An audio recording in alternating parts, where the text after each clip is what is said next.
NDTV network पर चुनाव का सबसे खास शो इलेक्शन कार्निवाल का सफर करीब 9,700 किलोमीटर लंबा सफर तय करके आ पहुंचा है हिमाचल की वाराणसी, प्रदेश का आध्यात्मिक केंद्र, सूबे की धार्मिक नगरी यानी कि हिमाचल की छोटी काशी मंडी में।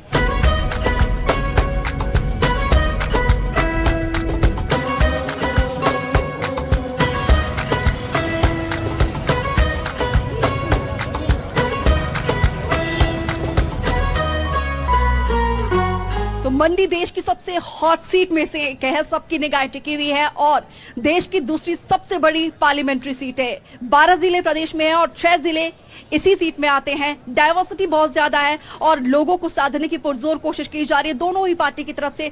चाहते तो हम ये थे कि कैंडिडेट हमारे मंच पर आए, लेकिन एक मिनट जो एक समय बहुत ज्यादा इंपॉर्टेंट है और इसीलिए उनके बिहाफ में हमारे साथ मंच पर मौजूद रहेंगे संजीव गुलेरिया जी। कांग्रेस की तरफ से अपनी बात रखेंगे, अपने कैंडिडेट को डिफेंड करेंगे, आगे का रोड मैप रखेंगे और साथ ही साथ बीजेपी की तरफ से अजय राणा जी मंच पर आएंगे। सर, आप दोनों का मैं बहुत बहुत स्वागत करती हूँ।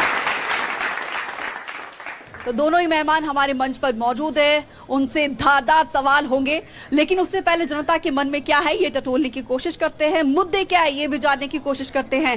फ्रंट रो में देखिए महिलाएं हैं, आधी आबादी, और आधी आबादी को साधने की कोशिश दोनों ही पार्टी की तरफ से की जा रही है। और यहाँ पर देखिए इस बार बॉलीवुड से क्वीन है और किंग के बीच मुकाबला है। मैम, क्या मुद्दे रहेंगे, किन मुद्दों को लेकर आप वोट कास्ट करने वाली है?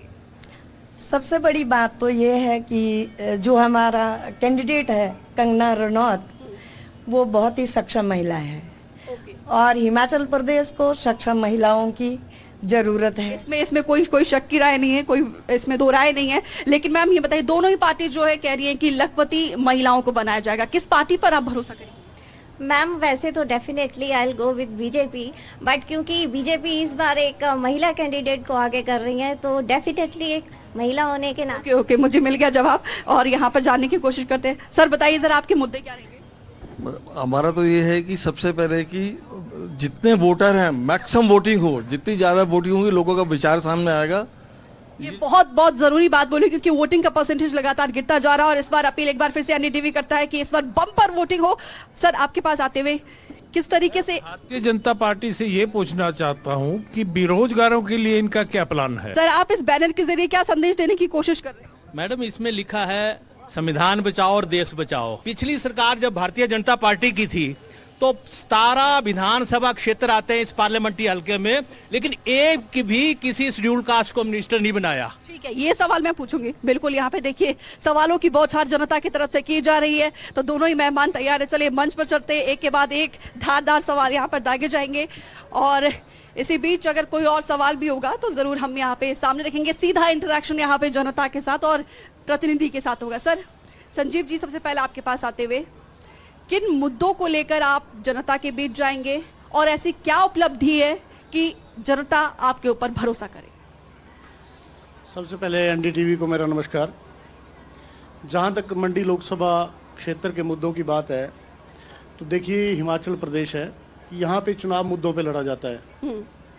चुनावी मुद्दे क्या होंगे, प्रत्याशी का विजन क्या है कॉन्स्टिट्यूंसी के लिए और कितना उस प्रत्याशी का योगदान उस लोकसभा के लिए है जहां से वो प्रत्याशी है। ठीक है, अजय राणा जी, क्योंकि देखिए ऑडियंस में से एक मुद्दा उठाया गया था बेरोजगारी का, और बेरोजगारी और महंगाई एक ज्वलंत मुद्दा है। इन दोनों मुद्दों को लेकर आप लोग बैकफुट पर रहे हैं, क्या आप लोगों का आगे का रोड मैप रहेगा? क्योंकि कॉन्फिडेंट तो आप लोग काफी ज्यादा लग रहे हैं और जोश बेशक हाई है, लेकिन इन दोनों मुद्दों को लेकर आप लोग बैकफुट पर है।